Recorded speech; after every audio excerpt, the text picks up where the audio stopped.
My stepson said that I am not his real dad, and I have no right to order him to do anything. You are nothing to me, you are nobody. So, when it came to paying for college, I told him to let his real father pay for his tuition. I never thought I'd be sharing this story, but I need to get it off my chest. My name is Robert, and I am 45 years old. I own a very successful elite wine bar in town, built by myself from scratch, and I am very proud of it. That bar introduced me to someone 5 years ago, or so I thought at that time. Melissa was a bookkeeper I had hired to help manage the financial side of my business. She was smart, efficient, and had a quiet elegance that intrigued me. She wasn't just good at her job. She had a warmth about her, something that made late nights going over financial reports a little less tedious. At first, we kept things professional. She was new to the team, and I didn't want to overstep. But as weeks passed, I found myself lingering in her office a little longer, coming up with excuses to check on her work, just to be near her. Eventually, I made the first move. "Let me take you to dinner," I said one evening after we'd finished reviewing the books. She hesitated a moment, then smiled. "Are you asking as my boss or as a man?" "As a man." That dinner turned into another, then another, and before I knew it, we were talking about a future together. Everything seemed perfect. Melissa was attentive. Her son Ethan was polite and well-mannered, and I felt like I had finally found the family I'd always wanted. 1 year into dating, we got married, and Melissa and Ethan moved into my house. At first, everything went really well. I just dove headfirst into being the best stepdad I could be. I took Ethan to sports games, helped him with school projects, made sure he had everything he needed. I paid for family vacations, bought him all the latest sneakers he wanted, and did my best to give him the type of life I wish I had when I was his age. He would see his dad from time to time, which, if I am being frank, I was never fully comfortable with, knowing what I did about the past. From what I knew, Kevin used to practically burn down their old apartment multiple times while drunk, which is why he lost custody in the first place. But Melissa had insisted it was important for Ethan to maintain that connection, and that his father had gotten sober. "He's still his father," she'd say whenever I voiced my concerns. "Ethan needs to know his dad still cares about him." The one time I saw Kevin at a school event, he didn't appear sober to me. There was something about the way he swayed slightly while standing still, the way his eyes couldn't quite focus. But I kept my mouth shut. After all, who was I to interfere? I was just the stepfather, right? God, if only I had known then what I know now. If only I knew then my wish to be the perfect stepfather may have blinded me from what was really going on. But hindsight is 20/20, right? And the real trouble hadn't even begun. Not even close. Before I knew it, time flew, and it was Ethan's 18th birthday. Both his birthday and graduation were looming, and that had him walking around the house like a nervous wreck. He would always say, "What if something goes wrong? What if people don't come? What if this isn't perfect?" One evening, finding him overthinking, I put my reassuring hand on his shoulder. "Hey, everything's cool," I said to him. "As a matter of fact, I've got a brilliant idea. Why don't we hold your party at the bar? We can reserve the best section in the house." Instantly, his eyes lit up. I knew my wine bar had become a hotspot in town, and Ethan had been dying to show it off to his friends. "Really?" he said, already reaching for his phone. "Oh my God. My Instagram is going to be insane. Everyone at school is going to be so jealous." I flung myself into preparations. I wanted everything to just be so perfect for him.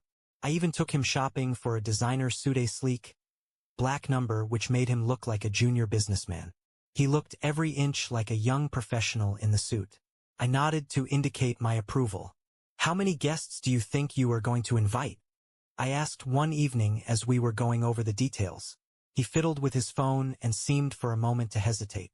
"About 30 people." "Great.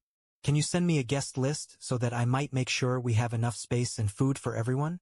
"Oh, I don't really have one yet," he said hastily. "Just plan for 30. Okay?" In retrospect, I wish I had pushed on the list. But I was so in the throes of preparing everything. The tables were set, the lighting was golden and warm, and the atmosphere at the Upper West Wine Bar was nothing short of just right. It had been transformed into the perfect venue for an 18-year-old's birthday. Sophisticated yet young, with a select menu of virgin cocktails and hors d'oeuvres. Ethan looked smashing in his tailored black suit, standing near a cluster of his friends, laughing and taking snapshots. Melissa's family was there, mingling with his classmates, and all seemed to go smoothly. And then he walked in. I immediately recognized Kevin even before he opened his mouth. He swayed slightly with each step, uneven, with eyes that were glassy. He was drunk. "I'm here to wish my son a happy birthday," he declared loudly, drawing attention from the guests. I was sitting next to Ethan when his father stumbled toward our table, his gaze landing on me with pure contempt. "Get up," he slurred, waving his hand dismissively. "That's my seat. I'm his real father, not you." I kept my voice calm and measured. "There is ample seating with the other guests at the next table. Why don't you join them?" "No." This time his voice was sharp, almost growling. "This is my place. You need to leave my place. Who do you think you are?" I looked to Melissa to intervene, to do something, anything to diffuse the situation. But she sat there, her face pale, staring down at her hands as if they held the answers to all her problems. I took a deep breath and steeled myself. This was Ethan's night. I was not about to let it get completely ruined when I could prevent it. "Let me be crystal clear," I said, my eyes deadlocked into Kevin's. "You have two options: to have a seat at the next table with the other guests or to have security escort you out." His face contorted with anger. "Oh, listen to you, Mr. Moneybags, throwing his weight around," he spat, swaying slightly as he leaned on the edge of the table for balance. "You think you can buy everything, don't you? Buy my son, buy my family's love." Other patrons were starting to stare. I could see some of my regulars at tables nearby feigning indifference yet clearly hanging on every word. My staff hovered near the edges of the room, awaiting my cue. "You just waltz in here with your fancy bar, your big house," Kevin spat on, the pitch of his voice rising with every sentence. "Think you can replace me just because you've got money? Well, guess what, you can't buy family." With that, before anyone could react, he reached out and pitched a plate of charcuterie onto the floor. The crashing of glass hit the sudden, dead silence of the bar. And then another, and another. Fine cheeses and cured meats splattered across the expensive marble flooring. A bottle of imported sparkling water tipped over, spilling across the polished wood of the bar. I caught my security team's eye and gave a subtle nod. They moved in smoothly, professionally, just as they'd been trained. "Sir, it's time for you to leave," the head of security said firmly, taking Kevin's arm. I watched them walk him out, his drunken protests sliding into slurred, incoherent screams that bounced off the hall until the front door swung shut behind him. Silence. Then, gradually, the murmur of the guests picked up again. I rose and donned the brightest owner's smile. "Really sorry about this, ladies and gentlemen. Please let the evening go on. Drinks are on the house." It didn't ruffle the feathers of the regulars, who were used to it. After a few minutes, they went back to their conversations. But at our tables, Ethan's friends and family sat there. The whispers were constant. I could see them shooting glances at Ethan, at Melissa, at me. The story would be all over social media by morning. Ethan sat, ramrod straight, moving the food on his plate around.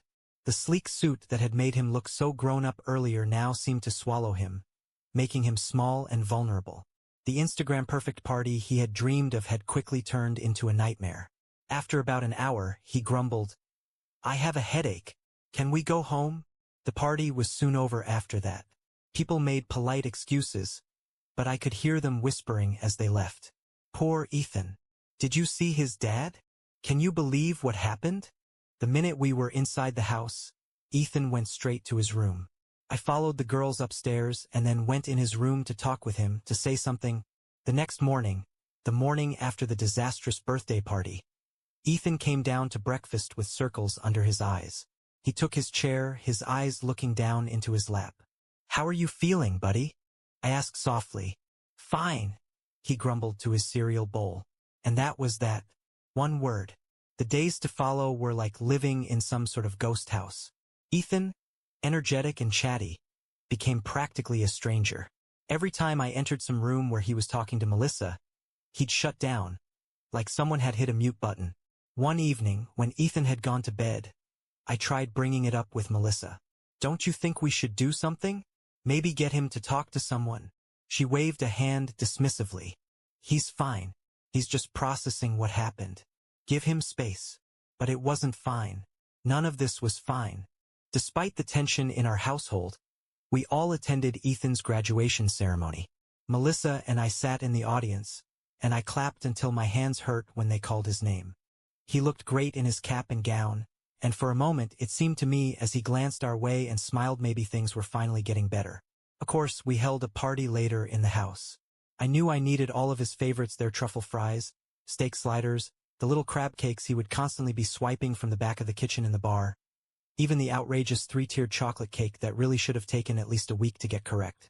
His classmates came over, and for a while, the house was filled with laughter and excited chatter about college plans and summer vacations. For a few hours, everything felt almost normal again. Ethan was smiling, talking, looking like his old self. I started to relax, thinking maybe we had turned a corner. Then his phone rang. Ethan went out into the hall to answer it, and when he came back a few minutes later, there was something different in his face. A quiet resolve. He came to me directly for the first time in days with any degree of willingness. "My dad's coming over," he said.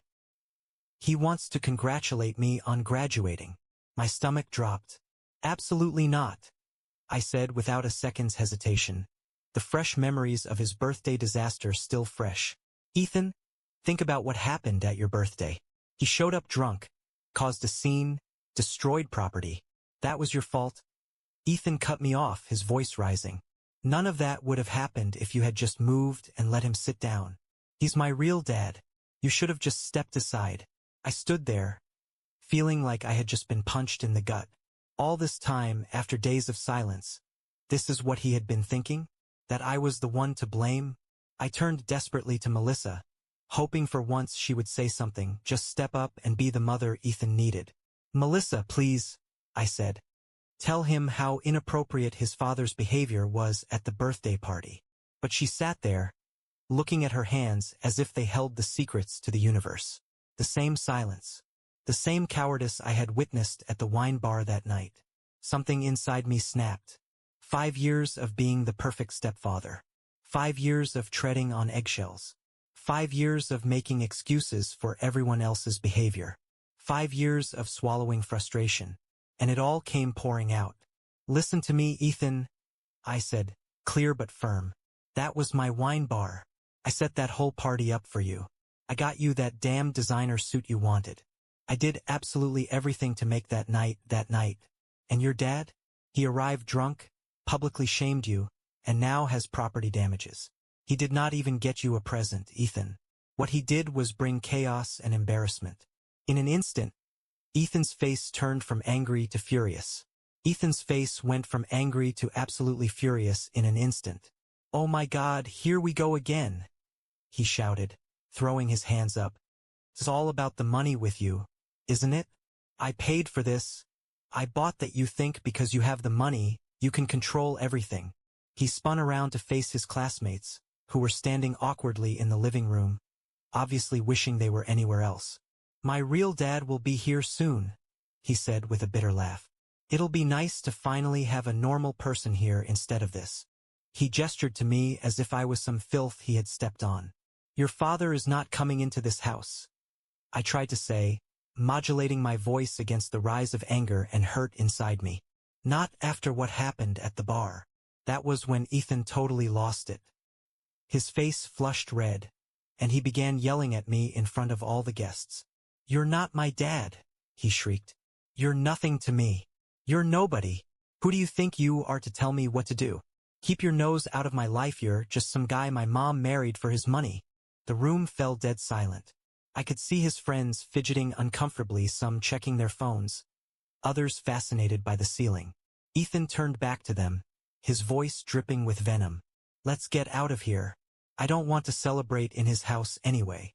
He emphasized the word his like it was something filthy. His friends quickly filed out, no one making eye contact with me. The front door slammed so hard the windows rattled. I stood there, alone amidst my own apartment, surrounded by abandoned food and scattered plates, hit by a virtual truck. This had to be it. It had to have been enough that finally, at last, Melissa would say something. She would have to rise to my defense after this. Wouldn't she? Melissa cleared her throat. When she spoke, she was cold, detached. You had no right to throw the house and money in his face like that, she said flatly.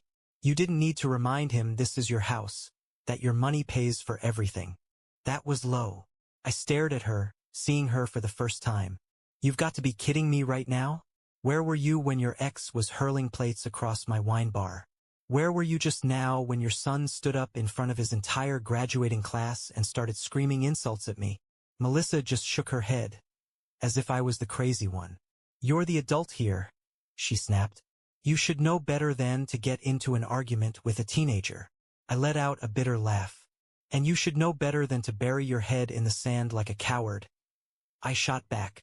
But that's what you do, isn't it? You just sit there silently while your ex-husband and your son treat me like garbage.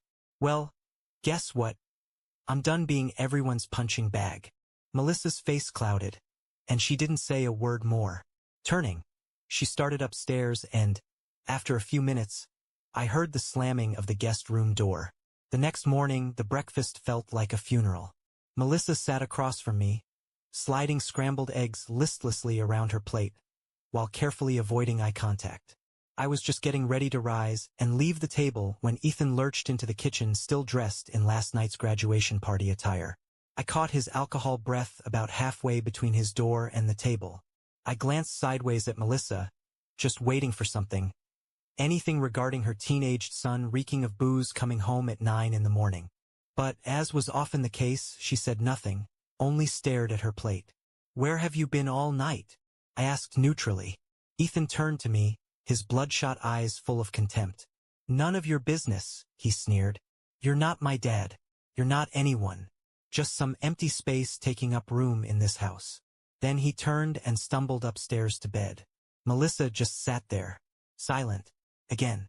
By this stage, I was thinking silence was some kind of superpower that she possessed. The week that followed was like trying to live in a house plagued by the poltergeist from hell. Ethan wouldn't speak to me directly at all.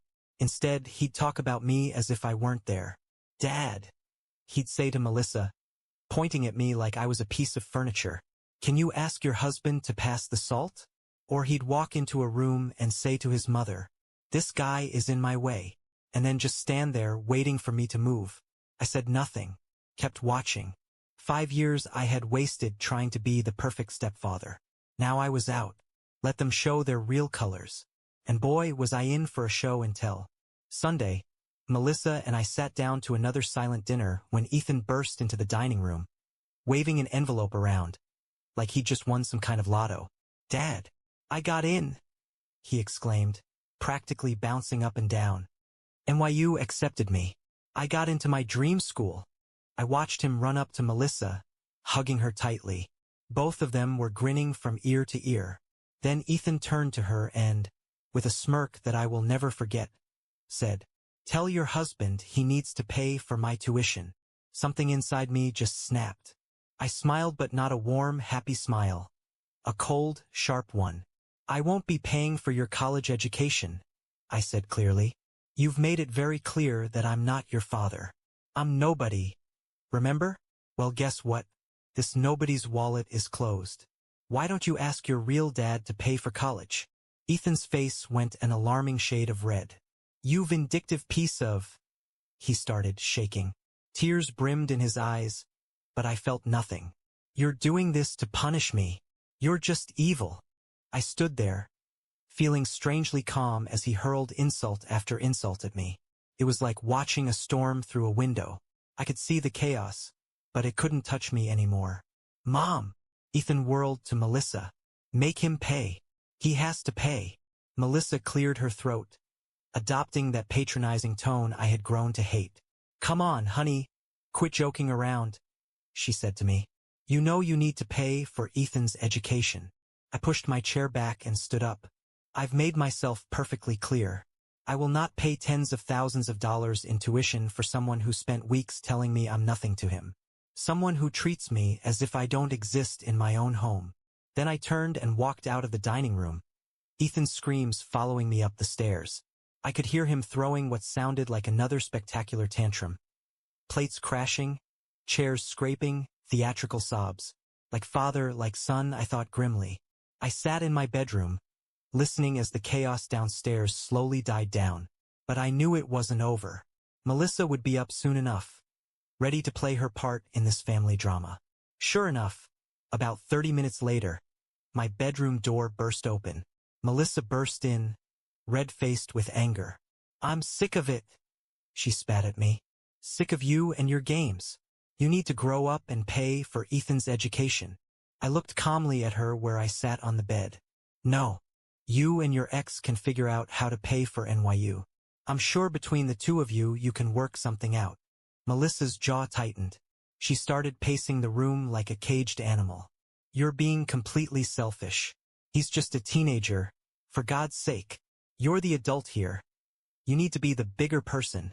I watched her, remembering all the times she had used that same argument. "Be the bigger person, Robert. Let it go, Robert. He's just a kid, Robert." Always making excuses. Always smiling, nodding, and opening my wallet as they treated me like dirt. I took a deep breath and slowly let it out. "A teenager who's old enough to know better," I said quietly. "A teenager who has made it very clear how he feels about me. Why should I invest in his future when he has shown me nothing but contempt?" Melissa stopped her pacing and slowly turned in my direction. Her expression was cold. "Fine. Then let me make this simple for you. Either you pay for Ethan's education, or I'm filing for divorce." She clearly expected me to cave. To break down, cry, or beg her not to leave. To pay instantly. That is what the better of man would do, right? I shrugged. "Okay. Get divorced." The expression on her face was almost comic. Her mouth opened and closed a few times, but words wouldn't spill out. Apparently, she had not expected me to call her bluff. "I will call my lawyer first thing in the morning," I said, my voice firm. "Until then, you and Ethan can start finding yourselves a new place to live." Melissa said nothing but stood looking at me, almost for the first time. Finally, with no words said, she turned and left out the door, closing it quietly behind her. The next morning, I came downstairs to find Ethan already at the dining table, waiting for me like some sort of ambush. The scene was perfectly staged. Ethan with his red-rimmed eyes, Melissa with her carefully practiced look of concerned authority. "Honey," Melissa said, smiling that manipulative smile I had somehow never noticed before. "We've all had a chance to calm down and think about things." Ethan nodded profusely, like a well-bred puppet. "We all just overreacted yesterday," he said, his voice dripping with honey. I stood in the doorway, feeling a strange sense of clarity wash over me. It was like I was seeing them both for the first time. Really seeing them. Melissa kept going, her voice taking on that reasonable tone she always used when she wanted something. "We're family. Families fight, but they also make up. And since you were the one who escalated things with this whole college situation, it would mean a lot if you took the first step toward reconciliation." Ethan jumped in right on cue. "Yeah. And if you helped with tuition, it would show that you're really sorry and want to make things right." I almost laughed. They really thought they could manipulate me this easily? That all it would take was some fake remorse and rehearsed lines about family? "Actually," I said, pulling out my phone. "I just got off the phone with my lawyer 5 minutes ago. The divorce papers should be ready by this afternoon." Their expressions changed in a flash. Ethan's fake smile vanished, and his face showed shock. Melissa's face turned that familiar shade of angry red. I turned to Ethan. "Congratulations," I said flatly. "You won't have to deal with your not-dad interfering in your life anymore. Isn't that what you wanted?" Ethan burst into tears, real ones this time, not the calculated ones from before. But I was done being manipulated by teenage tears. Melissa sprang to her feet so hard her chair almost toppled. Without another word, she stormed upstairs. Moments later, I could hear her yanking drawers open, slamming closet doors. They packed in dead silence. No more abusive speeches. No more insincere apologies. Just the sound of suitcases being filled and doors being slammed. I thought it was finally over. I was wrong. The messages started that same night. First from Melissa. "We all said things we regret. Let's talk about this like adults." Then from Ethan. "I am so sorry if I hurt your feelings. But you are really being totally unfair about college. When I said nothing, they got meaner. You are being obstructive and destroying this family. I hope you enjoy being all alone with your money. You'll be sorry later when you are old and alone with nobody. I said nothing. The divorce was quick since I had made sure there was a prenup. Naturally, Melissa tried to fight it, but my lawyer took care of it quickly. She got nothing. Not a penny of my wine bar's profits. Not a dime of my savings. I still hear things about them sometimes through mutual friends. They're living in a small apartment across town. Ethan couldn't afford NYU and is now working at a mall somewhere. Melissa is struggling to restart her accounting career, but it's not going well. I have since then redecorated the house, gotten rid of all the furniture that reminded me of them. The place feels bigger these days, lighter somehow, or maybe that's just me. Finally free of the weight of trying to buy love from people who were only ever interested in selling.